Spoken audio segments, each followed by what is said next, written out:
Imagine for a moment that it is a humid, unremarkable Tuesday afternoon in the year 2016. You are driving along the rugged, salt-sprayed northern coast of Puerto Rico. The sun is a heavy weight in the sky, shimmering off the pavement. You pull into the parking lot of a local Econo Supermarket in a town called Vega Baja. The air inside the store is cool and smells of industrial floor cleaner and fresh produce. On the overhead speakers, a generic pop song plays, the kind of melody that fills the silence but leaves no lasting impression on your soul. At the register, a young man with a closely shaved head and focused eyes is bagging your groceries. He is 22 years old. His name is Benito. He is dressed in a stiff, red polyester uniform that fits him a little too loosely. To any casual observer, he is just another face in the crowd, a temporary employee working for minimum wage. But Benito Antonio Martínez Ocasio is living a profound double life. While his hands are busy packing bread and milk, his mind is light years away. He is silently rhythmicizing the repetitive, metallic bleep of the scanner.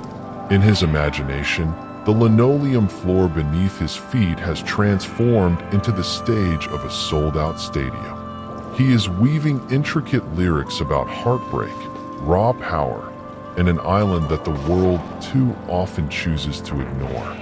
Today, on this 10th day of March, 2026, the entire world knows that boy as Bad Bunny. He is the most streamed artist on the planet. He is a multi-platinum history maker and a Super Bowl headliner. But before the heavy gold chains, the designer labels, and the private jets, there was only a bagger, a dream, and a battered laptop. This is the definitive origin of the Invisible King. To truly understand the phenomenon of Bad Bunny, you must first understand the soil from which he grew. Vega Baja is not the sand one you see in tourism brochures. It is not the neon-lit nightlife of the Condado or the historic cobblestones of the old city. This is the countryside. Specifically, this is a barrio called Almirante Sur. Benito was born here on March 10, 1994, into a family that defined the resilient spirit of the Puerto Rican working class. His father, Tito, was a truck driver who spent long, lonely hours navigating the winding and often treacherous mountain roads of the island. His mother, Lesori, was a dedicated schoolteacher who instilled in her children the value of education and discipline. Benito grew up in a stable, loving home alongside his two younger brothers, Bernie and Bison. In his own words, he describes himself as a homebody. He was never the kid running wild in the streets or looking for trouble. Instead, you would find him sitting quietly on his balcony, eyes fixed on the swaying palm trees, softly singing melodies to himself that only he could hear. His mother was a devout Catholic, and every Sunday, young Benito was a fixture at the Santissima Trinidad Parish. He was an altar boy, draped in traditional robes, singing in the church choir until he was 13 years old. Think about that for a moment. Imagine that deep, signature baritone voice, the one that now commands millions of fans, singing sacred hymns in a small, rural church. That early foundation of melody and choral discipline stayed with him, even as his interests began to shift.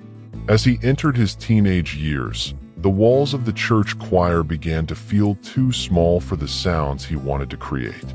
He started hearing a different frequency vibrating from the car stereos in his neighborhood. He was hearing the raw poetry of Tego Calderon. He was hearing the explosive energy of Daddy Yankee. The church boy was beginning to find his inner rebel. Every legend needs an identity, a name that separates the man from the myth. For Benito, his stage name was born from a moment of pure childhood embarrassment. There is a famous photograph that has since become iconic. It shows a 5-year-old Benito standing with a look of absolute defiance and a heavy scowl on his face. He is forced into a white bunny costume with large, floppy ears for a school play. He hated every second of it. He looked like he wanted to be anywhere else on the planet. Years later, when the time came to upload his first tracks to SoundCloud, he remembered that scowl. He did not want a tough, hypermasculine alias like many other rappers in the genre.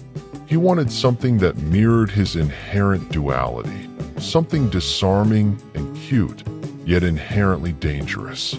He chose the name Bad Bunny. It was a declaration that he would play by his own rules. This period of his life was defined by an obsessive focus on his craft. He enrolled at the University of Puerto Rico at Arecibo to study audiovisual communication. He wasn't just interested in making beats. He was fascinated by how images move and how lighting can dictate the emotional weight of a story. While his classmates were focused on traditional television news and journalism, Benito was busy studying the art of the brand. He was a skater. He painted his nails in a culture that often looked down on such expressions. He wore shorts high above the knee when the rest of the urban music world was still draped in baggy jeans.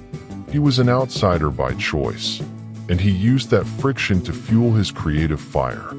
The most legendary chapter of the Bad Bunny myth is undoubtedly the Econo Supermarket era. Between 2014 and 2016, this was his daily reality. He was a cashier and a bagger, a cog in the machine of retail. It was humble and often grueling work, but it gave him something that money and fame could never buy: perspective.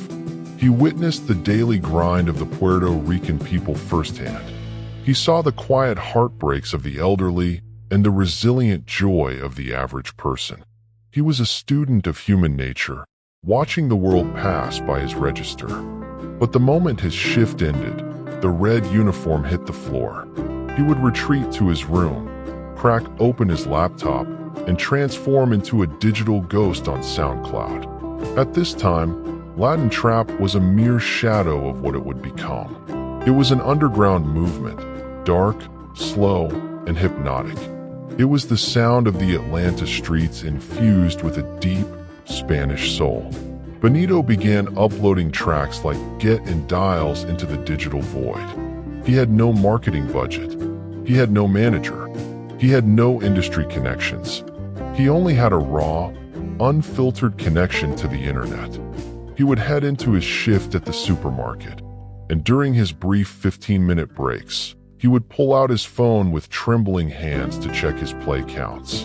1,000 plays, then 10,000, then 100,000. The digital world was beginning to scream his name, while the physical world still saw him as a grocery clerk.